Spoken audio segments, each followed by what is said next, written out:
Good morning. I'll be focusing on some of the more practical aspects of some of these issues. We at Stagecoach believe that this continues to be one of the big challenges facing us for the long term.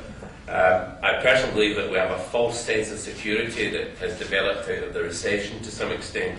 I know that we're focused on kind of paying the bills this week rather than thinking further ahead. But we remain convinced that we have to stick with this for two reasons. First of all, our customers are telling us that they're very sensitive about low carbon transport. They're prepared to leave their car on the drive and go on a train or go on a bus, but they want to go on a train or a bus that's running on alternative fuel that's got a low carbon footprint.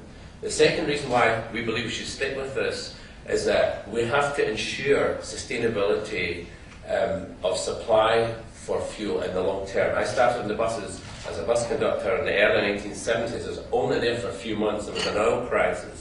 We were only running 3 hours in the morning and 3 hours in the afternoon. That's before we got the North Sea going. And it seemed to me that we needed to get a local supply that we could depend on. And that's what we focused on at Stagecoach as what we've tried to do as our contribution to the way forward. Last year, we continued with an experiment where we converted one of our services to run on recycled B100.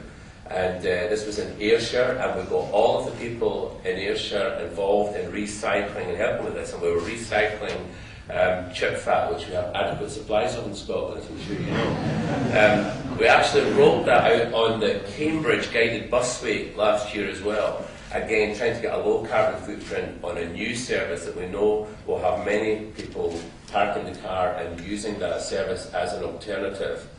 And actually we got so excited about making fuel from tallow and recycled chip fat that I actually bought a majority stake in the refinery that's making the product.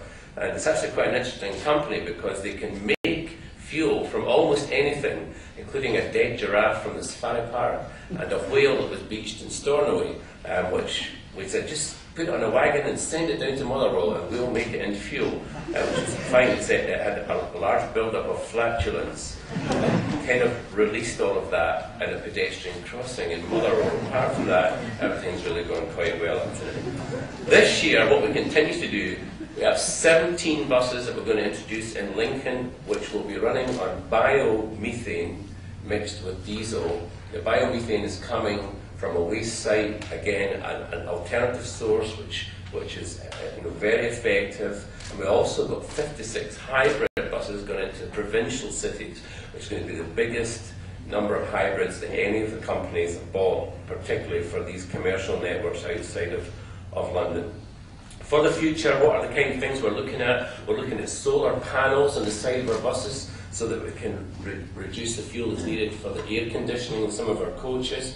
We're looking at putting this recycled B100 across a whole fleet and trying to get the recycling going across a wider area.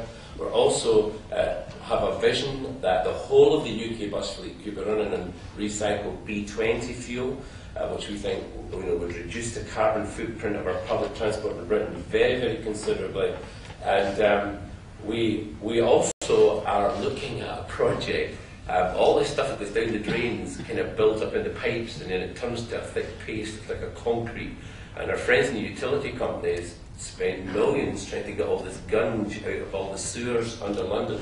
And we have a suggestion that we could, the sort of dino, but they scoop this stuff out of the sewers. It all would make really good biofuel. And if we had a plant in London, we could run a large percentage of the Olympic bus fleet, which is going to be about 3,000 buses. Potentially, we could run that on the gunge that comes out of our sewers. That's the kind of things we're doing at Stagecoach.